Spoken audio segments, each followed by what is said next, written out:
welcome to episode 81 of Popcorn and Prosecco, a show that's all about talking about movies. I am Perri Nemiroff, and here are my co-hosts, Kristy Puchko and Angie Han. Hello. Hello. So this week we are going to talk about fall/winter movies, and specifically the ones with some super awards potential, then the blockbusters, and then the ones that we personally are looking forward to the most. And we're going to kick things off with the awards category. Angie, you're going to take it. Yeah, so I know that nobody likes it when you start the Oscar conversation too early, but we're moving into the fall season, which is when the bulk of, Oscar and other awards hopeful movies start to come out. So I wanted to talk about two that I'm really looking forward to. One is The Danish Girl, which is directed by Tom Hooper and stars Eddie Redmayne as, I think her name is Lily Elbe. She's a transgender pioneer. And I feel like this is actually kind of a controversial pick because people have very mixed feelings about Tom Hooper, especially after Les Mis and after the King's Speech and all that stuff. But by mixed feelings, you mean a lot of people like him and some people like me think he's a hack. Most of the people that I know, most of the cinephiles that I know are they hate him. I liked King's Speech. I guess other people didn't. It's fine. It's the most, I feel like I literally could have predicted every shot of that movie. Sure. But going back to The Danish Girl, his new movie, basically the main reason I'm looking forward to it is Alicia Vikander. I mean, she's been having a fucking killer year, and she has been amazing at everything that she's been in. And she's in this one, and based on the trailer, I think she's going to put in another really good performance. I also think that Eddie Redmayne is going to put in a performance, again, just based on the trailer, I haven't seen the movie. I think he's going to put in another performance, kind of like the one that won him the Oscar last year, which is that it might be technically perfect, but I'm not sure if there's going to be much emotion behind it.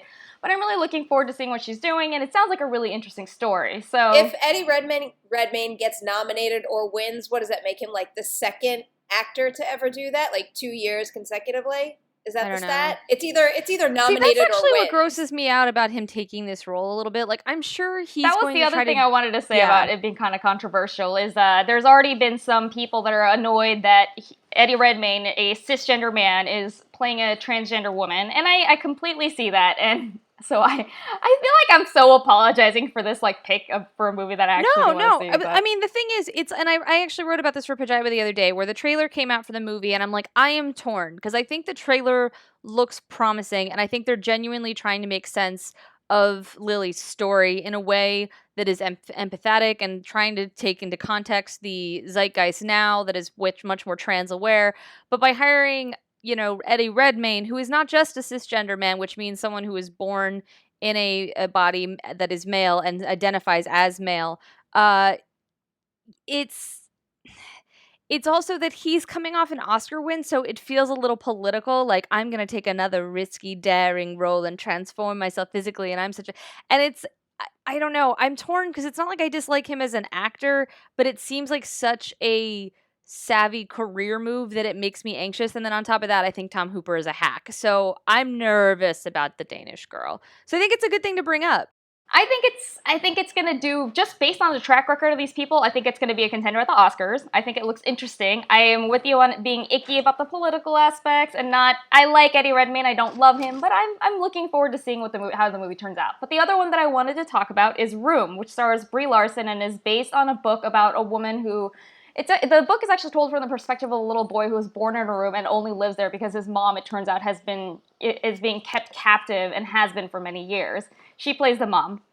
And that one, so Brie Larson is one of those actresses that I keep waiting for her to really break out, but she hasn't gotten there quite yet. And then she gets The Gambler.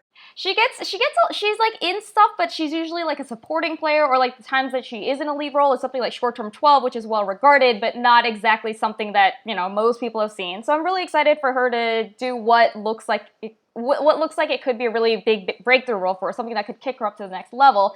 I'm excited to see what Lenny Abramson can do with this too, because this is so incredibly different for him. Yeah, well, he did Frank and What Richard Did, right? Those are both him? Mm-hmm.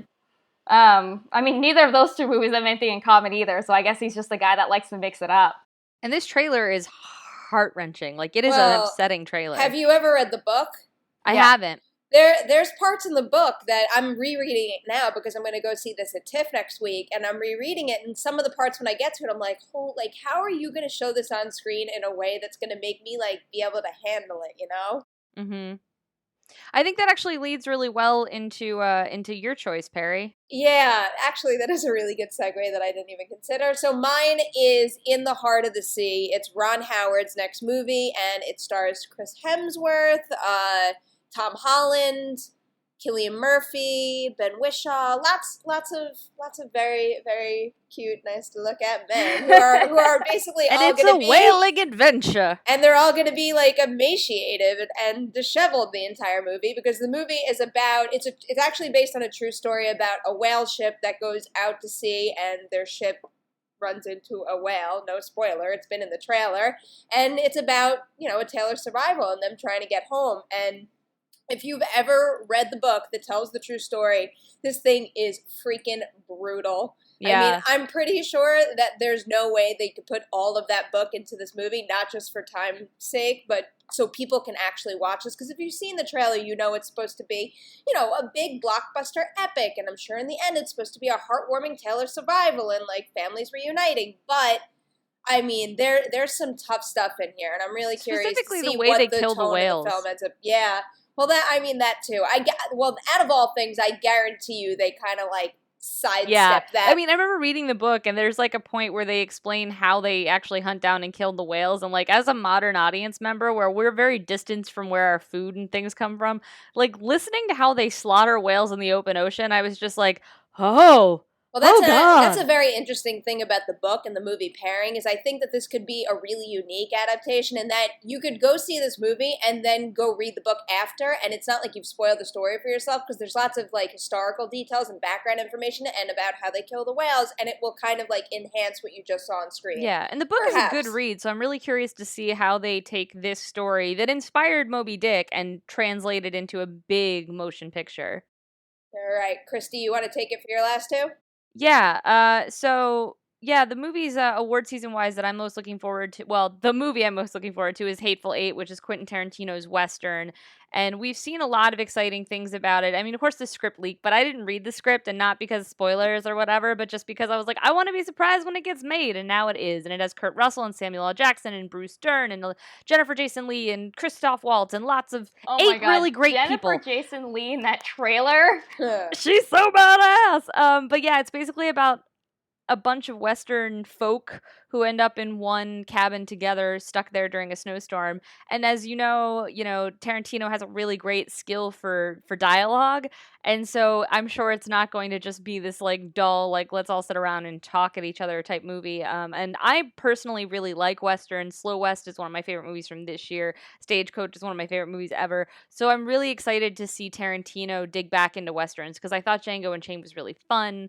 And I'm very interested to see what he does with this movie. And it's hitting at Christmas, so they clearly think it's an awards contender. I'm craving that Quentin Tarantino feeling, too, It's like, it's been 2 years. We're ready for another one. I was just rewatching Inglourious Basterds the other day, and it was like one of those things where it's like, his movies come on, and I sit down, and I must watch them all the way through. Like, even if I'm just looking at a clip to prep for an article, I gotta watch them all the way through. And I already catch myself watching the trailer for Hateful Eight over and over and over, like freeze framing on images I like and looking for little details here and there. So I'm quite pumped for this one as well. Yeah, the other movie I picked is... I just feel like we have to talk about it. I'm not even excited. It's so Black Mass is the next Johnny Depp movie, and Johnny Depp has just become the bane of my professional career, because every time I feel like I've just gotten out of the shadow of another stupid fucking Johnny Depp movie, here comes another one. And Black Mass it's directed by Scott Cooper, who did Crazy Heart and Out of the Furnace. Crazy Heart I thought was great and slow and interesting, and then Out of the Furnace I thought was just slow. So I don't know with Black Mass, guys. I just don't know. It's got a really exciting cast. There's Benedict Cumberbatch in it, and Angie, you want to take this? Well, I was gonna say, Black Mass, okay, so when the first trailer came out, some people were like, is this a return to form for Johnny Depp? And I don't fucking see it. I think his performance looks like another modern day Johnny Depp performance, which is that he's piled on the makeup and the tics and like uglied himself out and like is passing that off as good acting. When's the last time we've seen him just like act as Johnny Depp, The beginning of Transcendence, where he couldn't fucking do it. Yeah, but Perri missed Transcendence because she was making a movie. Oh, that's a much... Oh, okay. I did. And I still... And even though you two hating it so much has kind of made me curious just to see it for the hell of it, I have yet to bother. It's your funeral, Perri, okay? If you want to watch it, fucking watch it. When I don't show up for the recording next week, you'll know what I did. She's transcended. Johnny Depp killed me. Yeah, so I don't know, man. People are excited about that one. I think it's playing at TIFF, isn't it? It is. I just heard about some screenings. I'm debating whether to squeeze it into the schedule. I don't know though. I feel like we'll probably review it solely because people like watching me get angry about Johnny Depp. I don't know if I'm interested enough. We'll see. But yeah, but there are movies that I'm quite looking forward to this year that are not awards, or that are not blockbusters, or that are not award season shows, but rather blockbusters. And for me, I'm really pumped about The Good Dinosaur. And that's actually probably going to be in the awards conversation. Come to think of it. Yeah, it'll definitely be in the awards doubt. conversation for like animated. It's usually harder. There's a lot of weird biases that keep those things out of some of the other things like directing and whatever. But The Good Dinosaur is directed by Pete Sohn, who did that short Partly Cloudy that people enjoyed so much. And there's talent in it, but it's not an animated movie that's cruising on the talent. You've got Jeffrey Wright and Steven Zahn and Anna Paquin and Sam Elliott, but none of these are really people that people go like, ooh. Has Sam Pixar Elliott's ever in it. released 2 movies in 1 year? Like, No. were they competing against each other? No, but I think the reason that we have 2 this year is because The Good Dinosaur was supposed to open last year and it got pushed to this year. And like, didn't they do a complete overhaul on that voice cast too? They changed the story. They changed like the entire voice cast. It was a whole thing. They changed the director. I remember I had spoken to John Lithgow, who was supposed to be in the voice cast, and he had like a whole story for me about re-recording some of his stuff. And like a couple weeks later, it's like, yeah, they're all gone, and we got new people now. You know, that's not a bad thing though. That's actually, they did something really similar on Ratatouille and also on Shrek. When DreamWorks did with Shrek, but with Ratatouille. They brought in Brad Bird, they like cut out a huge segment of the plot, and like when you listen to on that DVD, they have like what they did and how they built that story, and I think it made the story better, like based on where that story had started and where that story ended up. So that's the thing with Pixar is like they will do something as dangerous as delaying a movie for a year and scrapping an entire cast and starting over, which like means you're paying a whole new group of people to make a whole new movie. So basically the budget for this movie is effectively the budget of almost 2 movies. And, you know, they trust in story enough that they do that. So I'm really interested to see what The Good Dinosaur is going to be. Yeah, it's not like that part worries me. It's just an interesting detail, something to keep in mind. I will say, like, I saw, they did, like, a presentation in New York where they showed us, like, 5 minutes of footage. This was before even the trailer came out, so it was very exciting for me. And, like, it's 5 minutes, and I could just feel tears stinging my eyes, and I was like, God damn it, Pixar. There was, like, not even any dialogue in that scene that I was watching, and I was just like, how is this already, like, how am I already on the verge of tears for, like, a scene in the middle of a movie I haven't seen? I'm a little nervous it's going to have, like, the puppy effect on me to an extreme. It's like I'm going to start looking at these dinosaurs like cute little pets, and, like, anything they do is going to make me start crying. I have to say, that this is actually, they're billing it as it's a movie about a boy and his dog, but the boy is a dinosaur, and but the boy is a dinosaur, and then the dog is the boy. Oh. Yeah, it's supposed to be, like, reversed. Yeah. So so if anything, I guess you need to go out and, I don't know, because it's find like a cute cave baby. boy, you know? Yeah, right. So I'm going to transition into the next thing just right now, bluntly, because they have nothing to do with each other. Well, they are both possibly heartwarming. Anyway, so the blockbuster that I wanted to talk about is The Night Before, which is directed by Jonathan Levine and stars Seth Rogen, Anthony Mackie, and Joseph Gordon-Levitt as like 3 friends that go out for a crazy night on Christmas Eve.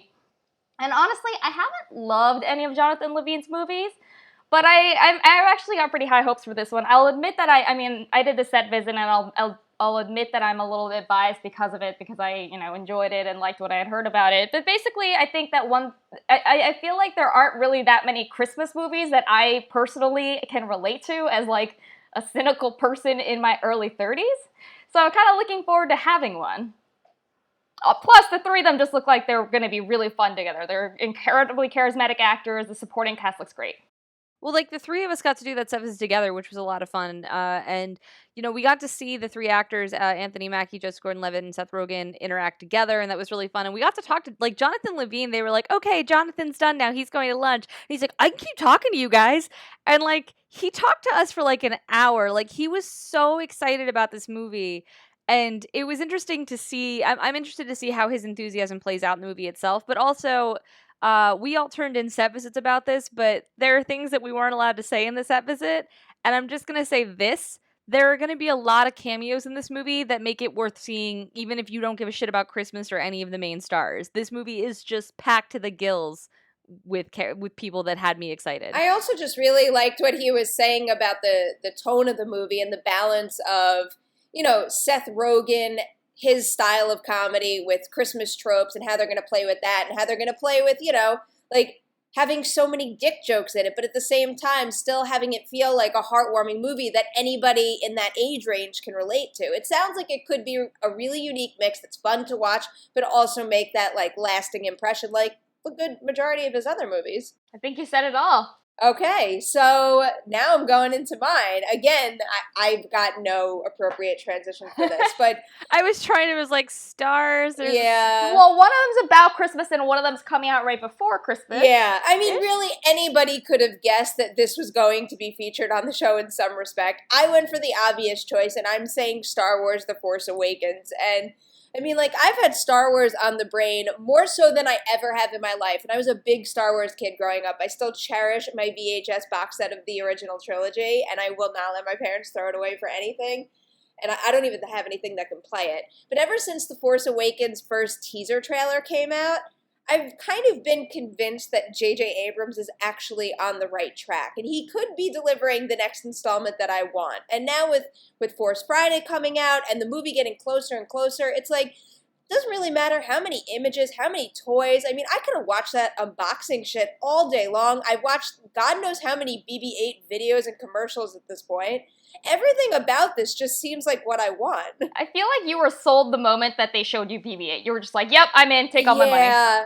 Was the first shot of BB-8 in that trailer where he pokes his head out? No, that's when he's rolling. It was a teaser, I think. Okay, that was the second one where he pokes his head out. I think he's rolling. I'm a BB-8 stalker, okay? I've admitted it. I'm going to buy that toy. Yeah, I mean, as someone who, I actually wasn't a huge fan of Star Wars as a kid, so I felt like I felt like, oh, a new movie's coming out, that'll be nice, I'll see it, I'm not that excited. But honestly, as the marketing keeps ramping up, maybe it's just a testament to how good Disney's marketing team is, but I'm getting more and more excited. I'm really excited about the new characters. The cast is fantastic. I'm thrilled that John Boyega is going to be the one of the leads in this, not to mention Oscar Isaac. And, well, I don't know anything about Daisy Ridley, but judging by the rest of the cast, I'm just going to assume that she's also great. I actually think it's serving the Star Wars The Force Awakens marketing campaign really well, that there's a lot of good news coming out about the future installments and the spin-off movies, too. It's what was announced the other day? It was the Episode 8 shortlist, and Tatiana Maslany was on it, and Gina Rodriguez and Olivia Cook. And seeing that list and imagining the characters from The Force Awakens carrying over and possibly interacting with whoever one of those actresses will play, that right there made me even more excited for The Force Awakens. So I think it's just this big thing that's spiraling out of control and will hopefully explode in December with an epic new installment. Yeah, and I think that they're actually being really smart in their advertising too, just in even in the social media account. I know you guys probably heard about someone criticized Captain Phasma's armor and saying it didn't look feminine enough, and they were like, it's armor. It doesn't need to be feminine. And the fact that the official account said that, which was just such a simple shutdown, and that went viral because people are hungry for that. People are hungry for women to have a bigger role in the Star Wars universe like they have in the expanded universe, and I like that it looks like the movie is, if not maybe this one, gonna do that a whole lot. I'm nervous because Daisy Ridley in the poster is front and center. She has the Luke thing, and it's a huge step away from where we were when Leia was wrapped all around Luke's leg in the poster, but I'm nervous. I hope I'm because we know this movie's gonna be huge. It's gonna be the hugest movie of 2015, hands down. There's just no fucking contest. But I'm hoping it lives up to the hype. Well, that's a good transition because I think there's only one movie left that will, maybe come close to being at least one of the biggest movies of the year. So this last section, we're going to pick our favorites for the months to come. And mine is Mockingjay Part 2. And I don't think it's going to end up coming close to The Force Awakens, but I think a lot of people, there was some sort of official poll that was released today, and like I don't know what makes this poll more important than anyone else's poll, but where Mockingjay is actually the most anticipated movie of the fall season. And again, I just want to clarify, I don't know if like people are considering fall movies like up until November. For all I know, Star Wars might not have even been included in that poll, but Mockingjay has got a serious fan base, and that franchise has really just earned it. It's earned to hit this point where it's going to wrap up and people are going to freak out about it. And it's had a really nice build story-wise, especially with Mockingjay Part 2 and where that wraps up. It's like people need to see, Mockingjay Part 1 and how that wraps up. It makes it so everybody needs to see Mockingjay Part 2 now. And, you know, I'm totally buying into it. I can't wait. Yeah, absolutely. So Francis Lawrence took over as director for starting with the second one, which I felt was like a huge improvement over the first one, and then I felt like the third one was an improvement over the second one even, so he set the bar really high for himself, so I'm sorry, bro, you've got a lot of work to do, but I personally am really excited for it. There's a lot of so if the first one I felt like was satisfying too, but there's a lot of things that were definitely set up there that haven't paid off, and it's all going to come to a head in this one, and Have you guys read the book? Yeah. I'm like very excited to see what actually happens and what doesn't and how they show certain things. Yeah. I'm also excited because I think that this is a franchise where the cast does not seem over the franchise yet, which is something we have not seen a lot lately. I mean, you think about like Twilight and even Harry Potter, like those kids hung in there for a really long time, but toward the end you kind of felt they got the feeling of like, we're ready for this to be done. I feel like the Hunger Games people hit it in a sweet spot where it's only been 4 movies, and it's all come pretty quickly. So, and I feel like Jennifer Lawrence still loves the character in the movie. So, I feel like when we get the press tour, we're not going to have that horrifying thing that we've been having with, like, for instance, Avengers: Age of Ultron, where you got the feeling that no one wants to fucking talk about these movies. I can almost guarantee that that's not going to happen, because that was one of the most refreshing things I did the entire time I was at Comic-Con, was get on that press line and talk to, like, you know, I had, like, a question with Jennifer Lawrence, but I had a pretty decent amount of time with Josh Hutcherson, and he was just, like, so freaking genuinely happy to be there. Yeah. And he was, like, excited, even though maybe 1 or 2 of the questions I asked, he's probably heard, like, 3 or 4 times, like, within that day alone. But I think they just did... I think Lionsgate also deserves a lot of credit for the marketing of that whole franchise. Yeah, and we've said that a lot on the show. That's totally true. Speaking of marketing that is killing it, my most anticipated movie of the fall is Crimson Peak. Because, guys, from that first trailer, I didn't need to see anything else. I wanted to just see this movie and just live in it and roll around in it. It's the Guillermo del Toro directed movie that is about a family and probably incest, definitely ghosts, definitely lots of blood. It's one of those, I don't totally understand what's happening in the trailer, and I don't care. Partially because the cast is amazing. It's Jessica Chastain and Tom Hiddleston and Mia Wasikowska. For some reason, Charlie Hunnam is listed first on the IMDb page, which it's like IMDb doesn't understand that no one gives a shit who Charlie Hunnam is. I will say the IMDb order sometimes just has no rhyme or reason. Yeah, like sometimes it could go by their star poll or alphabetical at this point. Whatevs. Point being, this cast is bonkers. It looks so good. Perri actually got to do a set visit, so I'm crazy jealous. I find it interesting that you bring up that you like don't really know how to wrap your head around the story yet, because when we were on set, it was one of those set visits where normally when you go on a set visit, first thing they'll pull you into a room and they'll break down the story and who everyone's playing. So you can ask articulate questions. Nope. We were ushered into that house, and the house featured in the movie is a fully built 3-story house, easily one of the most incredible things I've ever seen on a soundstage in my life.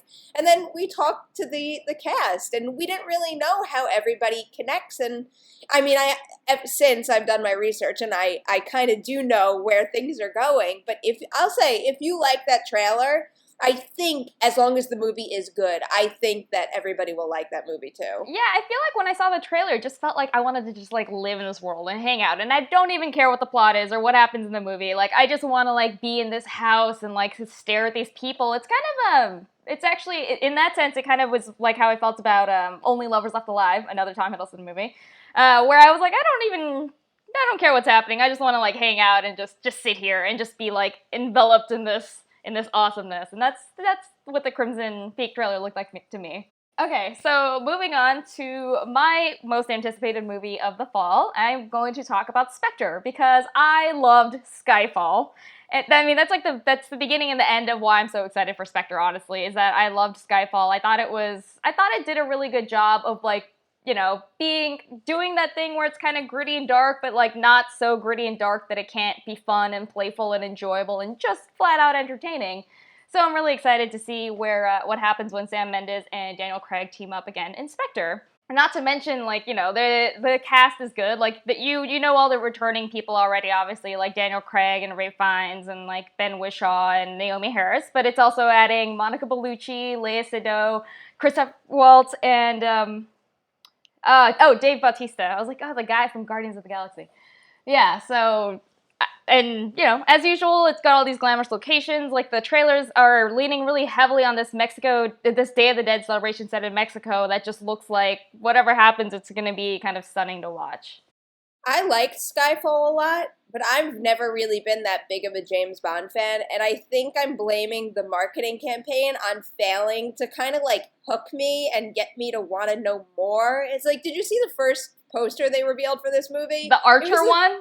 It was legit just Daniel Craig standing there in his suit holding his gun, and I'm like, yeah, I've seen this. All right, we're getting another Bond movie. That's what this. Yeah, again, the footage looks good that we've seen in the trailer so far, but I can't say that anything has really hooked me where I really care to know more about Bond's past or whatever.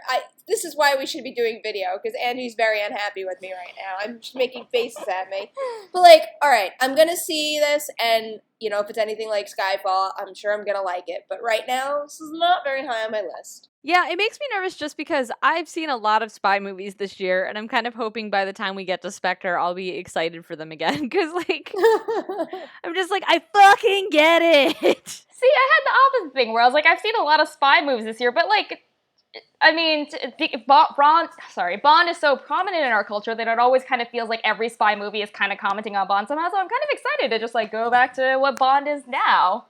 Especially because Daniel Craig doesn't have that much time left on his contract, so, gotta enjoy that while you can. He's suggested this might be the last on his contract. Yeah, he's doing, how you guys were talking about, how the Hunger Games cast is still so excited about making them? That same thing is not happening with Daniel Craig. Whatever. I don't fucking care. Hire Idris. I'm out. I don't give a shit.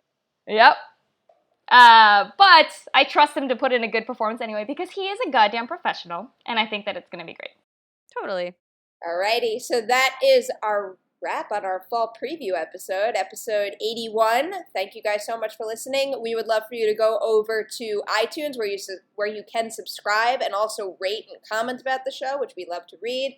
We have our website, popcornprosecco.com. We are on Twitter at popcornprosecco. Please like us over on Facebook, and then you can catch all three of us all over the internet as well. Angie, you want to go first? Yes, you can find me on Twitter at AJHAN, and I write for slashfilm.com. Kristy? Yeah, I write all over the web, but you can find my career highlights at decadentcriminals.com, and on Twitter, I'm at Kristy Puchko. And you can catch my writing on collider.com, and my Twitter handle is at Nemiroff. So thank you guys so much for listening, and we'll see you next time.